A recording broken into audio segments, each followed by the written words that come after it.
Iran's president this morning promising a full investigation, saying the whole world will be watching Iran. Hassan Rouhani's pledge comes as the regime announces the first arrests in the shooting down of the Ukraine passenger jet. But President Rouhani says responsibility cannot just rest on whoever fired the missile. One individual cannot be blamed for what has happened.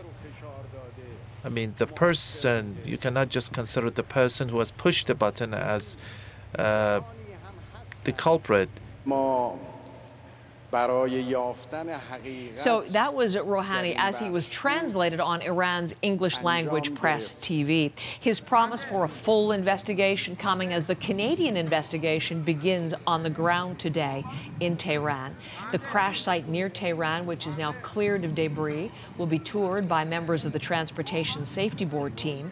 That team will also get access to the wreckage, shown here in a video released by the Ukrainian crash investigators. 57 Canadians are among the 176 people killed when that Iranian anti-aircraft missile shot down the Ukraine International Airlines flight last week. Rebecca Collard has the very latest on the investigation and now the arrests. Really saying that, he expects a full and transparent investigation and that people need to be held accountable for what happened. And I think the most interesting thing that he said, Heather, was that clip we just listened to, that one person could not be held responsible. It was not just the responsibility of the person that pushed the button. That's not the only person that's responsible for this massive tragedy. He called it an unforgivable mistake. And I think the reason that's so interesting, Heather, is because I think there is some concern that what could happen in this situation is that somebody or some small group of people could be scapegoated for responsibility for this tragedy, Heather, when really this was obviously a systematic breakdown. The fact that this was possible, that this missile could be fired, meant that people much above whoever fired the missile need to be held responsible. And he also talked about that there needs to be changes to the system.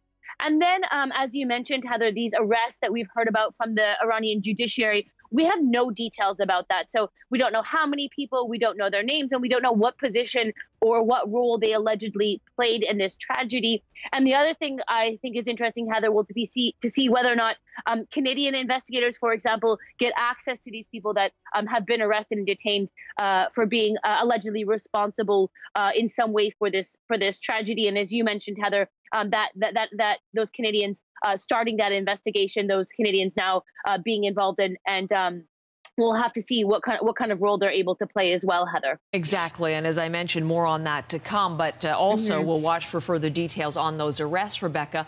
I'm wondering, too, this morning, since Iran admitted on the weekend to shooting down the jet, we have seen thousands upon thousands of Iranian citizens join protests, raging against the regime. Where do those developments today, the arrests and all of the things that Rouhani has said, where do they fit in with the protests and really the sentiment of anger toward the regime?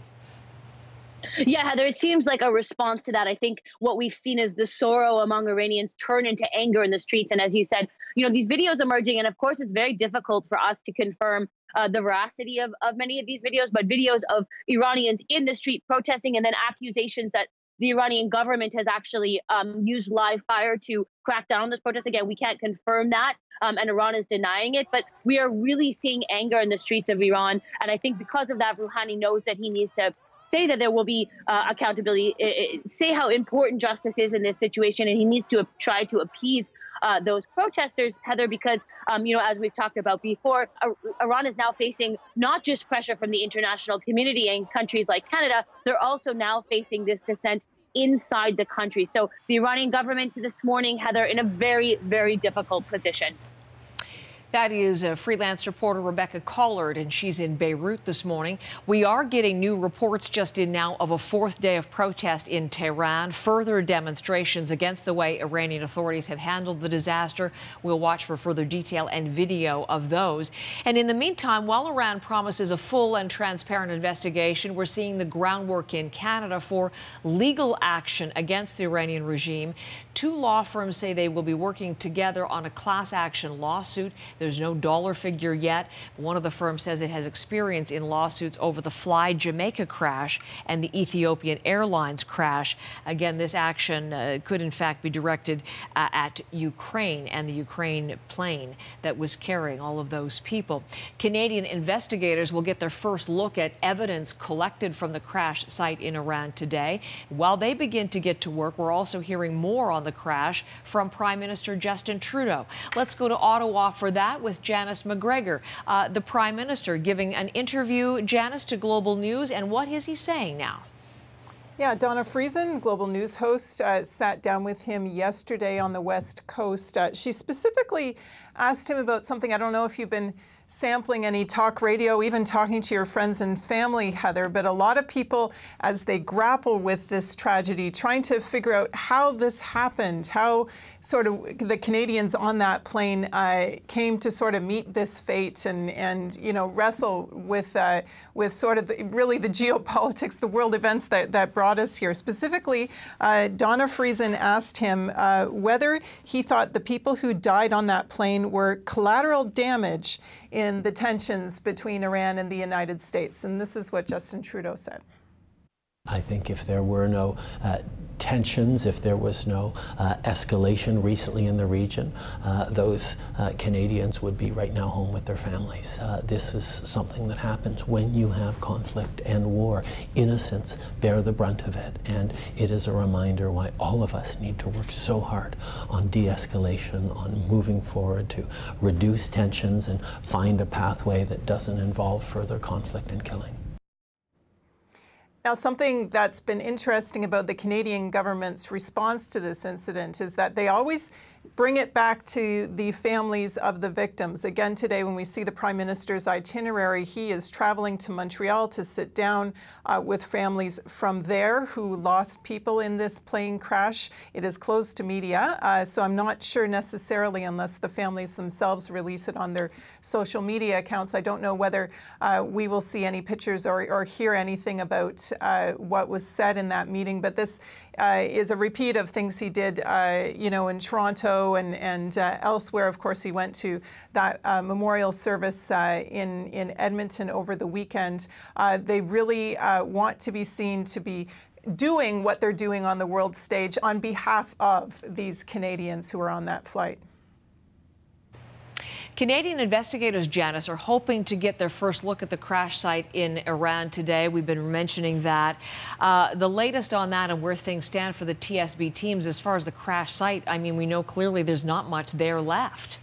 No. So it's interesting. One of the things we learned from the Transportation Safety Board newser yesterday is that they are keeping anonymous, actually, their people on the ground there for their own safety, their own security. What that also means, though, is that we're probably not going to get a lot of detailed updates on exactly where they are in the country and what they're doing.